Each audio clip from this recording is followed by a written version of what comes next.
আমার মৃত্যুর পর যমরাজ আমাকে নরকে পাঠিয়েছে, আর নরকে আজকে আমার 3 সপ্তাহ হলো। সকালবেলা ঘুম থেকে উঠে রেডি সেডি হয়ে আমি গেলাম ব্রেকফাস্ট করতে। আর এখানে কিন্তু এক এক দিন এক এক রকম ব্রেকফাস্ট দেয়। আর আজ কিন্তু ব্রেকফাস্টে ছিল চাবুকের মার আর পচা রক্ত। যাই হোক, চাবুকের মারটা আমার সহ্য হলেও এই পচা রক্তটা আমার একদম পেটে সহ্য হয়নি। আজকে আমি খুবই খুশি ছিলাম, কারণ আমার বেস্ট ফ্রেন্ড আমাকে ফোন করে বলেছে ও আজকে মারা গেছে, আর ও আমারই মতো নরকে আসছে। আর আমিও ওকে বললাম চলে আয় চলে আয়, এখানে খুব মজা হচ্ছে। ও তো জানেই না ওকে আমি মিথ্যে কথা বলেছি। একবার আয় না, চাবুকের বাড়ি খেলে সব মজা বেরিয়ে যাবে।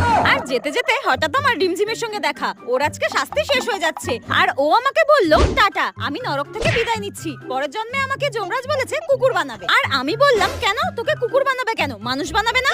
তখন রিমঝিম বলল না না, আমি আর মানুষ হতে চাই না। মানুষের জীবন অনেক কষ্টের, এর থেকে কুকুর হয়ে জন্মানোই ভালো। ঘুমাও, খাও দাও আর পাহারা দাও, আমার তো খুব মজা হচ্ছে, টাটা। তারপর আমি দেখলাম যমরাজ আমার জন্য ফুটন্ত তেল রেখেছে আর আমাকে গরম তেলে ভাজা হলো।